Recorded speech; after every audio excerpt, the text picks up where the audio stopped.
ओम श्री गणेशाय नमः। जय श्री कृष्ण। राधे राधे। नमस्कार दोस्तों आप सभी को हमारे YouTube channel Shraddha and faith में स्वागत है। दोस्तों आज के वीडियो में आप श्रवण करेंगे राजा प्रभंजन की कथा। तो चलिए दोस्तों आज की कथा का शुरुआत करें। सूत जी कहते हैं कि देवव्रत भीष्म ने पूरे सत्य जी से पूछा कि ब्राह्मण सरिताओं में श्रेष्ठ नंदा कोई दूसरी नदी तो नहीं है। मेरे मन में इस बात को लेकर बड़ा कौतूहल हो रहा है कि सरस्वती का नाम नंदा कैसे पड़ गया।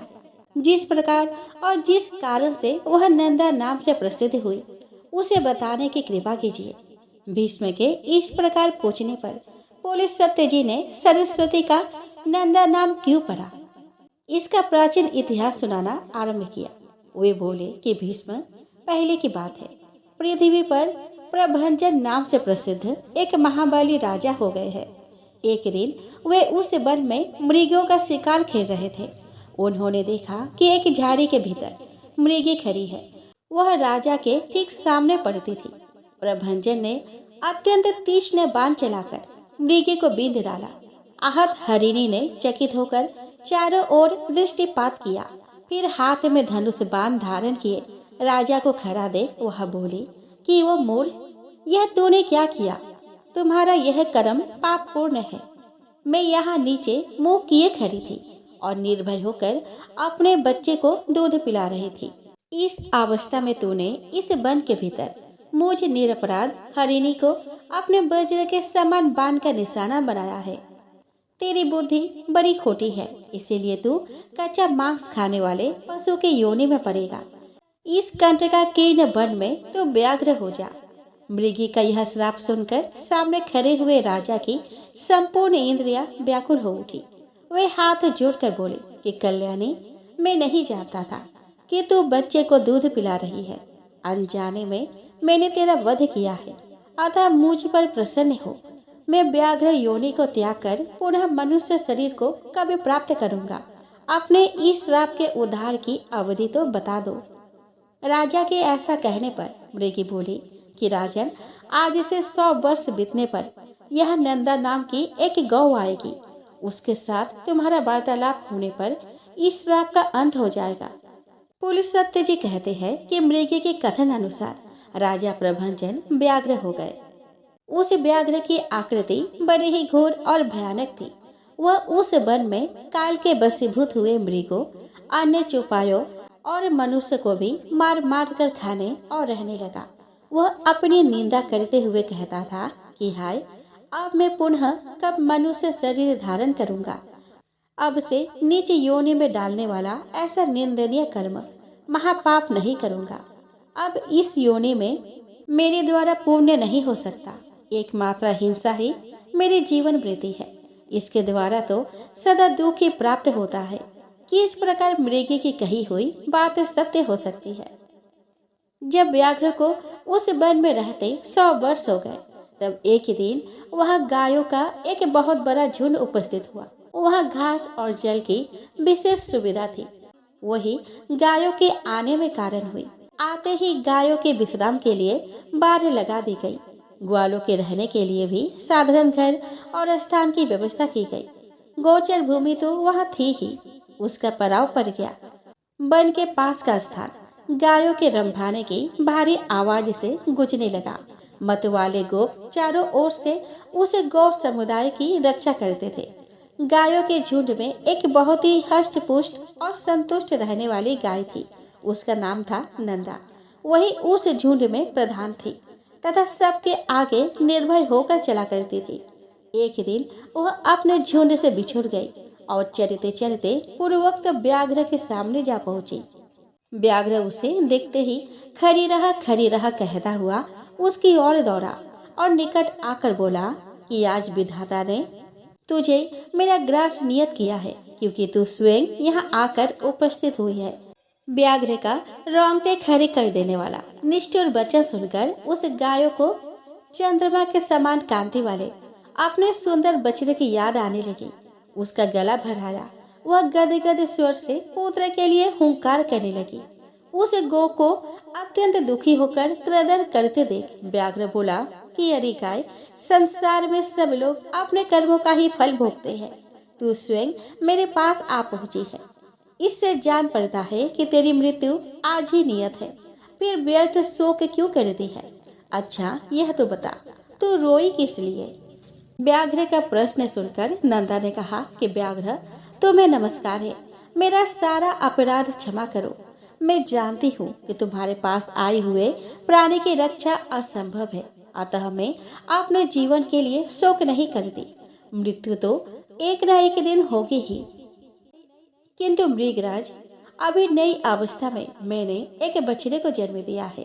पहले बियान का बच्चा होने के कारण वह मुझे बहुत ही प्रिय है। मेरा बच्चा अभी दूध पीकर ही जीवन चलाता है, घास को तो वह सूंघता भी नहीं। इस समय वह गोष्ठ में बंधा है और भूख से पीड़ित होकर मेरी राह देख रहा है। उसी के लिए मुझे बारंबार शोक हो रहा है। मेरे न रहने पर मेरा बच्चा कैसे जीवन धारण करेगा। मैं पुत्र स्नेह के वशीभूत हो रही हूँ और उसे दूध पिलाना चाहती हूँ। बछड़े को पिलाकर प्यार से उसका मस्तक चाटूंगी और उसे हिताहित की जानकारी के लिए कुछ उपदेश करूंगी। फिर अपने सखियों की देख रेख में उसे सौंप कर तुम्हारे पास लौट आऊंगी। उसके बाद तुम इच्छा अनुसार मुझे खा जाना। नंदे की बात सुनकर व्याघ्र ने कहा कि अरे, अब तुझे पुत्र से क्या काम है। नंदा बोले कि मृगेंद्र, मैं पहले पहल बछड़ा ब्याई हूँ, अतः उसके प्रति मेरी बड़ी ममता है। मुझे जाने दो। सखियों को, नन्हे बच्चे को रक्षा करने वाले ग्वालों को और गोपियों को तथा विशेषतः अपने जन्मदायिनी माता को देखकर उन सब से विदा लेकर आ जाऊंगी। मैं शपथ पूर्वक यह बात कहती हूँ। यदि तुम्हें विश्वास हो तो मुझे छोड़ दो। यदि मैं पुनः लौट कर न आऊँ तो मुझे वही पाप लगे जो ब्राह्मण तथा माता पिता का वध करने से होता है। व्याधों, मलेच्छों और जहर देने वालों को जो पाप लगता है वही मुझे भी लगे। जो गौशाला में विघ्न डालते हैं, सोते हुए प्राणी को मारते हैं तथा जो एक बार अपनी कन्या का दान करके फिर उसे दूसरे को देना चाहते हैं, उन्हें जो पाप लगता है वही मुझे भी लगे। जो अयोग्य बैलों से भारी बोझ उठवाता है, उसको लगने वाला पाप मुझे भी लगे। जो कथा होते समय विघ्न डालता है और जिसके घर पर आया हुआ मित्र निराश लौट जाता है, उसको जो पाप लगता है वही मुझे भी लगे। यदि मैं पुनः लौट कर न आऊं, इन भयंकर पातकों के भय से मैं अवश्य आऊंगी। नंदी की यह शपथ सुनकर व्याघ्र को उस पर विश्वास हो गया। वह बोला कि गाय, तुम्हारी इन शपथों से मुझे विश्वास हो गया है, पर कुछ लोग तुमसे यह भी कहेंगे कि स्त्री के साथ हास परिहास में, विवाह में, गौ को संकट से बचाने में तथा प्राण संकट उपस्थित होने पर जो शपथ की जाती है उसकी उपेक्षा से पाप नहीं लगता। किंतु तुम इन बातों पर विश्वास न करना। इस संसार में कितने ही ऐसे नास्तिक हैं जो मूर्ख होते हुए भी अपने आप को पंडित समझते हैं। वे तुम्हारी बुद्धि को क्षण भर में भ्रम में डाल देंगे। जिनके चित्त पर अज्ञान का पर्दा पड़ा रहता है, वे शुद्ध मनुष्य कुतर्कपूर्ण युक्तियों और दृष्टांतों से दूसरों को मुंह में डाल देते हैं। इसीलिए तुम्हारी बुद्धि में यह बात नहीं आनी चाहिए कि मैंने शपथों द्वारा व्याघ्र को ठग लिया। तुमने ही मुझे धर्म का सारा मार्ग दिखाया है, अतः इस समय तुम्हारी जैसी इच्छा हो करो। नंदा बोली कि साधु, तुम्हारा कथन ठीक है। तुम्हें कौन ठग सकता है? जो दूसरों को ठगना चाहता है वह तो अपने आप को ही ठगता है। व्याघ्र ने कहा कि गाय, अब तुम जाओ। पुत्र वत्सले, अपने पुत्र को देखो, दूध पिलाओ, उसका मस्तक चाटो तथा माता, भाई, सखी, स्वजन एवं बंधु बांधवों का दर्शन करके सत्य को आगे रखकर शीघ्र ही यहाँ लौट आओ। पुलिस सत्य जी कहते हैं कि वह पुत्र वत्सला धेनु बड़ी सत्यवादिनी थी। पूर्वोक्त प्रकार से शपथ करके जब वह व्याघ्र की आज्ञा ले चुकी तब गोष्ठ की ओर चली। उसके मुख पर आंसुओं की धारा बह रही थी। वह अत्यंत दीन भाव से कांप रही थी। उसके हृदय में बड़ा दुख था। वह शोक के समुद्र में डूबकर बारंबार टकराती रहती थी। नदी के किनारे गोष्ठ पर पहुंचकर उसने सुना कि बछड़ा पुकार रहा है। आवाज कान में पड़ते ही वह उसकी ओर दौड़ी और निकट पहुंचकर नेत्रों से आंसू बहाने लगी। माता को निकट पाकर बछड़े ने संकित होकर पूछा कि माँ, आज क्या हो गया है? मैं तुम्हें प्रसन्न नहीं दिखता, तुम्हारे हृदय में शांति नहीं दिखाई देती, तुम्हारी दृष्टि में व्याग्रता है। आज तुम अत्यंत डरी हुई देख पड़ती हो। नंदा बोली कि बेटा, स्तनपान करो, यह हम लोगों की अंतिम भेंट है। आपसे तुम्हें माता का दर्शन दुर्लभ हो जाएगा। आज एक दिन मेरा दूध पीकर कल सवेरे से किसका पियोगे? बस मुझे अभी लौट जाना पड़ेगा। मैं शपथ करके यहाँ आई हूँ। भूख से पीड़ित बाघ को मुझे अपना जीवन अर्पण करना है। बछड़ा बोला कि माँ, तुम जहाँ जाना चाहती हो वहाँ मैं भी चलूंगा। तुम्हारे साथ मेरा भी मर जाना ही अच्छा है। तुम ना रहोगे तो मैं अकेले भी तो मर ही जाऊंगा। फिर साथ ही क्यों न मरे? यदि बाघ तुम्हारे साथ मुझे भी मार डालेगा तो निश्चय ही मुझको वह उत्तम गति मिलेगी जो मात्र भक्त पुत्रों को मिला करती है। अतः मैं तुम्हारे साथ अवश्य चलूंगा। माता से बिछुड़े हुए बालक के जीवन का क्या प्रयोजन है? केवल दूध पीकर रहने वाले बच्चों के लिए माता के समान दूसरा कोई बंधु नहीं है। माता के समान रक्षक, माता के समान आश्रय, माता के समान स्नेह और माता के समान सुख तथा माता के समान देवता यह लोक और परलोक में भी नहीं है। यह ब्रह्मा जी का स्थापित किया हुआ परम धर्म है। जो पुत्र इसका पालन करते हैं उन्हें उत्तम गति प्राप्त होती है। नंदा ने कहा कि बेटा, मेरे ही मृत्यु नियत है, तुम वहाँ ना आना। दूसरे की मृत्यु के साथ अन्य जीवों की मृत्यु नहीं होती। जिसकी मृत्यु नियत है उसी की होती है। तुम्हारे लिए माता का यह उत्तम एवं अंतिम संदेश है। मेरे वचनों का पालन करते हुए यही रहो। यही मेरी सबसे बड़ी शुश्रूषा है। जल के समीप अथवा वन में विचरते हुए कभी प्रमाद न करना। प्रमाद से समस्त प्राणी नष्ट हो जाते हैं। लोभवश कभी ऐसे घास को चरने के लिए ना जाना जो किसी दुर्गम स्थान में उगी है, क्योंकि लोभ से यह लोक और परलोक में भी सबका विनाश हो जाता है। लोभ से मोहित होकर लोग समुद्र में, घोर वन में और दुर्गम स्थानों में भी प्रवेश कर जाते हैं। लोभ के कारण विद्वान पुरुष भी भयंकर पाप कर बैठता है। लोभ, प्रमाद तथा हर एक के प्रति विश्वास कर लेना, इन तीन कारणों से जगत का नाश होता है। अतः इन तीनों दोषों का परित्याग करना चाहिए। बेटा, संपूर्ण शिकारी जीवों से तथा मलेच्छ और चोर आदि के द्वारा संकट प्राप्त होने पर सदा प्रयत्न पूर्वक अपने शरीर की रक्षा करनी चाहिए। पाप योनि वाले पशु पक्षी अपने साथ एक स्थान पर निवास करते हो तो भी उनके विपरीत चित सहसा पता नहीं लगता। नख वाले जीवों का, नदियों का, सींग वाले पशुओं का, शस्त्र धारण करने वाले का, स्त्रियों का तथा दूतों का कभी विश्वास नहीं करना चाहिए। जिस पर पहले कभी विश्वास नहीं किया गया हो ऐसे पुरुष पर तो विश्वास करे ही नहीं।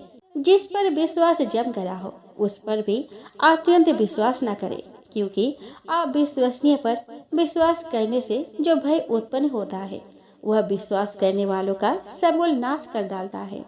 औरों की तो बात ही क्या है, अपने शरीर का भी विश्वास नहीं करना चाहिए।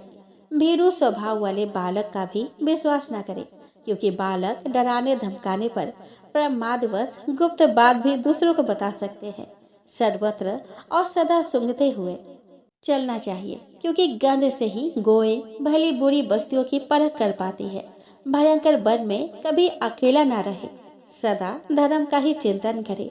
मेरी मृत्यु से तुम्हें घबराना नहीं चाहिए, क्योंकि एक न एक दिन सबकी मृत्यु निश्चित है। जैसे कोई पथिक छाया का आश्रय लेकर बैठ जाता है और विश्राम करके फिर वहां से चल देता है, उसी प्रकार प्राणियों का समागम होता है। बेटा, तुम शोक छोड़कर मेरे वचनों को पालन करो। पुलिस सत्य जी कहते हैं कि यह कहकर नंदा पुत्र का मस्तक सूंघकर उसे चाटने लगी और अत्यंत शोक के वशीभूत हो दबदबाई हुई आंखों से बारंबार लंबे सांस लेने लगी। तदंतर बारंबार पुत्रों को निहार कर वह अपनी माता, सखियों और गोपियों के पास जाकर बोली कि माताजी, मैं अपने झुंड के आगे चलते हुए चली जा रही थी। इतने में ही एक व्याघ्र मेरे पास आ पहुंचा। मैंने अनेकों सौगंधें खाकर उसे लौट आने का विश्वास दिलाया, तब उसने मुझे छोड़ा है। मैं बेटे को देखने और आप लोगों से मिलने के लिए चली आई थी। आप फिर वही जा रही हो। माँ, मैंने अपने दुष्ट स्वभाव के कारण तुम्हारा जो जो अपराध किया हो वह सब क्षमा करना। अब अपने इस नाती को लड़का करके मारना। प्यारी सखियों, मैंने जानकर या अनजाने में यदि तुमसे कोई अप्रिय बात कह दी हो अथवा और कोई अपराध किया हो तो उसके लिए तुम सब मुझे क्षमा करना। तुम सब संपूर्ण सद्गुणों से युक्त हो। तुम में सब कुछ देने की शक्ति है। मेरे बालक पर सदा क्षमा भाव रखना। मेरे बच्चा दीन, अनाथ और व्याकुल है, इसकी रक्षा करना। मैं तुम ही लोगों को इसे सौंप रही हूँ। अपने पुत्र की ही भांति इसका भी पोषण करना। अच्छा, अब क्षमा मांगती हूँ। मैं सत्य को अपना चुकी हूँ, अतः व्याघ्र के पास जाऊंगी। सखियों को मेरे लिए चिंता नहीं करनी चाहिए। नंदा की बात सुनकर उसकी माता और सखियों को बड़ा दुख हुआ। वे अत्यंत आश्चर्य और विस्तार में पढ़कर बोली कि यह बड़े आश्चर्य की बात है कि व्याघ्र के कहने से सत्यवादिनी नंदा पुनः उस भयंकर स्थान में प्रवेश करना चाहती है। शपथ और सत्य के आश्रय से शत्रु को धोखा दे अपने ऊपर आए हुए महान भय का यत्नपूर्वक नाश करना चाहिए। जिस उपाय से आत्मरक्षा हो सके वही कर्तव्य है। नंदे, तुम्हें वहां नहीं जाना चाहिए। आपने नन्हे से शिशु को त्याग कर सत्य के लोभ से जो तू वहां जा रही है, यह तुम्हारे द्वारा अधर्म हो रहा है। इस विषय में धर्मवादी ऋषियों ने पहले एक वचन कहा था। वह इस प्रकार है कि प्राण संकट उपस्थित होने पर शपथों के द्वारा आत्मरक्षा करने में पाप नहीं लगता। जहाँ असत्य बोलने से प्राणियों की प्राण रक्षा होती है, वहाँ वह असत्य भी सत्य है और सत्य भी असत्य है। नंदा बोली कि बहनों, दूसरों के प्राण बचाने के लिए मैं भी असत्य कह सकती हूँ, किंतु अपने लिए, अपने जीवन की रक्षा के लिए मैं किसी तरह झूठ नहीं बोल सकती। जीव अकेले ही गर्भ में आता है और अकेले ही मरता है। अकेले ही उसका पालन पोषण होता है और अकेले ही वह सुख दुख भोगता है। अतः मैं सदा सत्य ही बोलूंगी। सत्य पर ही संसार टिका हुआ है। धर्म की स्थिति भी सत्य में ही है। सत्य के कारण ही समुद्र अपने मर्यादा का उल्लंघन नहीं करता है। राजा बलि भगवान विष्णु को पृथ्वी देकर स्वयं पाताल में चले गए और छल से बांधे जाने पर भी सत्य पर ही डटे रहे। गिरिराज विंध्य अपने 100 शिखरों के साथ बढ़ते बढ़ते बहुत ऊंचे हो गए थे। यहाँ तक कि उन्होंने सूर्य का मार्ग भी रोक लिया था, किंतु सत्य में बंध जाने के कारण ही वे महर्षि अगस्त्य के साथ किए गए अपने नियम को नहीं तोड़ते। स्वर्ग, मोक्ष और धर्म सब सत्य में ही प्रतिष्ठित है। जो अपने वचन का लोप करता है उसने मानो सबका लोप कर दिया हो। सत्य अगाध जल से भरा हुआ तीर्थ है। जो उस शुद्ध सत्य में तीर्थ में स्नान करता है वह सब पापों से मुक्त होकर परम गति को प्राप्त होता है। 1000 अश्वमेध यज्ञ और सत्य भाषण, यह दोनों यदि तराजू पर रखे जाए तो 1000 अश्वमेध यज्ञों से सत्य का ही पलड़ा भारी रहेगा। सत्य ही उत्तम तप है। सत्य ही उत्कृष्ट शास्त्र ज्ञान है। सत्य भाषण में किसी प्रकार के क्लेश नहीं है। सत्य ही साधु पुरुषों के परख के लिए कसौटी है। वही सत्य पुरुषों की वंश परंपरागत संपत्ति है। संपूर्ण आश्रयों में सत्य का ही आश्रय श्रेष्ठ माना गया है। वह अत्यंत कठिन होने पर भी उसका पालन करना अपने हाथ में है। सत्य संपूर्ण जगत के लिए आभूषण रूप है। जिस सत्य का उच्चारण करके मलेच्छ भी स्वर्ग में पहुंच जाता है, उसका परित्याग कैसे किया जा सकता है। सखिया बोली कि नंदे, तुम संपूर्ण देवताओं और दैत्यों के द्वारा नमस्कार करने योग्य हो, क्योंकि तुम परम सत्य का आश्रय लेकर अपने प्राणों का भी त्याग कर रही हो, जिनका त्याग बड़ा ही कठिन है। कल्याणी, इस विषय में हम लोग क्या कह सकती है? तुम तो धर्म का बीड़ा उठा रही हो। इस सत्य के प्रभाव से त्रिभुवन में कोई भी वस्तु दुर्लभ नहीं है। इस महान त्याग से हम लोग यही समझती है कि तुम्हारा अपने पुत्र के साथ वियोग नहीं होगा। जिस नारी का चित कल्याण मार्ग में लगा हुआ है उस पर कभी आपत्तियां नहीं आती। पूरे सत्य जी कहते हैं कि तदंतर गोपियों से मिलकर तथा समस्त गो समुदाय की परिक्रमा करके वहाँ के देवता और वृक्षों से विदा ले नंदा वहाँ से चल पड़ी।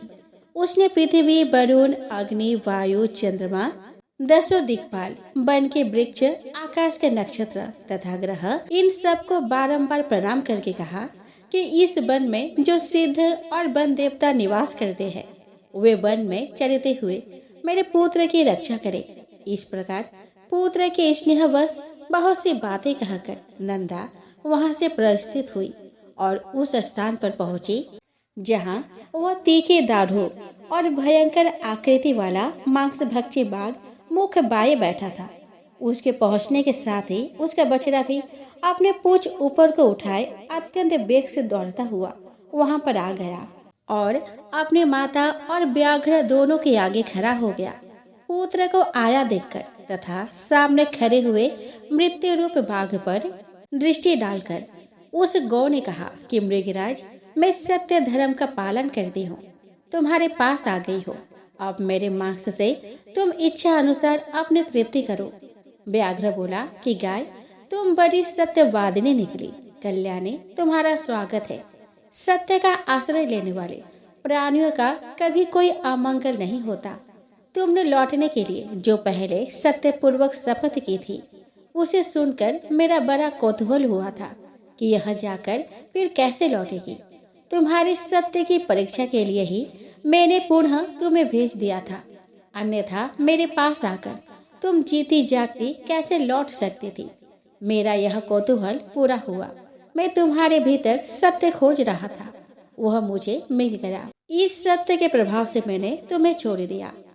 आज से तुम मेरी बहन हुई और यह तुम्हारा पुत्र मेरा भांजा हो गया। सुबह तुमने अपने आचरण से मुझे महान पापी को यह उपदेश दिया है कि सत्य पर ही संपूर्ण लोक प्रतिष्ठित है। सत्य के ही आधार पर धर्म टिका हुआ है। कल्याणी, तृण और लताओं सहित भूमि के वे प्रदेश धन्य है जहाँ तुम निवास करती हो। जो तुम्हारे दूध पीते हैं वे धन्य है, कृतार्थ है। उन्होंने ही पुण्य किया है और उन्होंने ही जन्म का फल पाया है। देवताओं ने मेरे सामने यह आदर्श रखा है। गौ में ऐसा सत्य है, यह देखकर अब मुझे अपने जीवन से अरुचि हो गई है। अब मैं वह कर्म करूंगा जिसके द्वारा पाप से छुटकारा पा जाऊं। अब तक मैंने हजारों जीवों को मारा और खाया है। मैं महान पापी, दुराचारी, निर्दयी और हत्यारा हूँ। पता नहीं ऐसा दारुण कर्म करके मुझे किन लोकों में जाना पड़ेगा। बहन, इस समय मुझे अपने पापों से शुद्ध होने के लिए जैसी तपस्या करनी चाहिए उसे संक्षेप में बताओ, क्योंकि अब विस्तार पूर्वक सुनने का समय नहीं है। गाय बोले कि भाई बाघ, विद्वान पुरुष सत्य युग में तप की प्रशंसा करते हैं और त्रेता में ज्ञान और उसके सहायक कर्म की, द्वापर में यज्ञों को ही उत्तम बतलाते हैं, किंतु कलि युग में एकमात्र दान ही श्रेष्ठ माना गया है।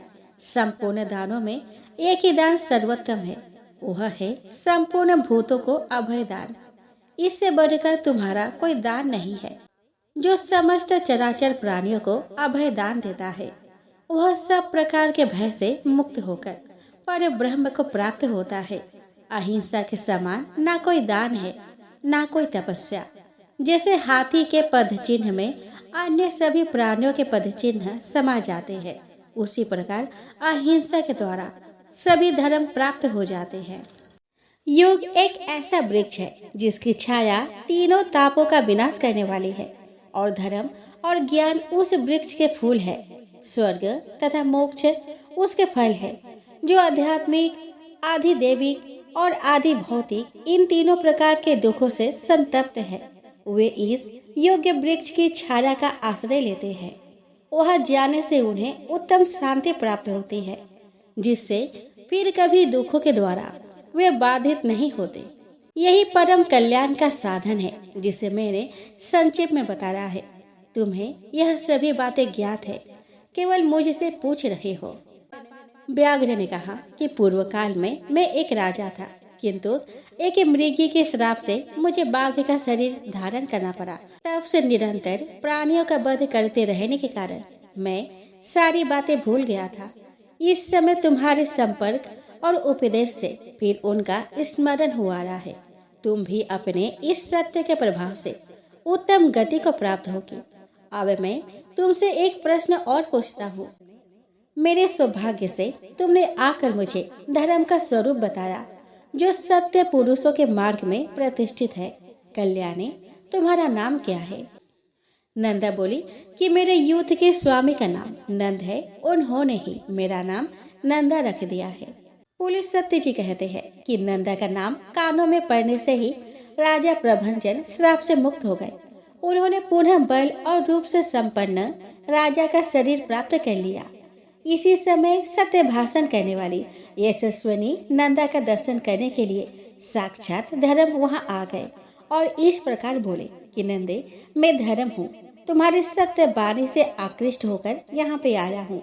तुम मुझसे कोई श्रेष्ठ वर मांग लो। धर्म के ऐसा कहने पर नंदा ने यह वर मांगा कि धर्मराज, आपकी कृपा से मैं पुत्र सहित उत्तम पद को प्राप्त हो तथा यह स्थान मुनियों को धर्म प्रदान करने वाला शुभ तीर्थ बन जाए। देवेश्वर, यह सरस्वती नदी आज से मेरे ही नामों से प्रसिद्ध हो। इसका नाम नंदा पड़ जाए। आपने वर देने को कहा, इसीलिए मैंने यही वर मांगा है। पुत्र सहित देवी नंदा तत्काल ही सत्यवादियों के उत्तम लोक में चली गई। राजा प्रभंजन ने भी अपने पूर्व उपार्जित राज्य को पा लिया। नंदा सरस्वती के तट से स्वर्ग को चली गई तथा उसने धर्मराज से इस आशय का वरदान भी मांगा था। इसीलिए विद्वानों ने वहां सरस्वती का नाम नंदा रख दिया। जो मनुष्य वहां आते समय सरस्वती का नाम का उच्चारण मात्र कर लेता है, वह जीवन भर सुख पाता है और मृत्यु के पश्चात देवता होता है। स्नान और जलपान करने से सरस्वती नदी मनुष्य के लिए स्वर्ग की सीढ़ी बन जाती है।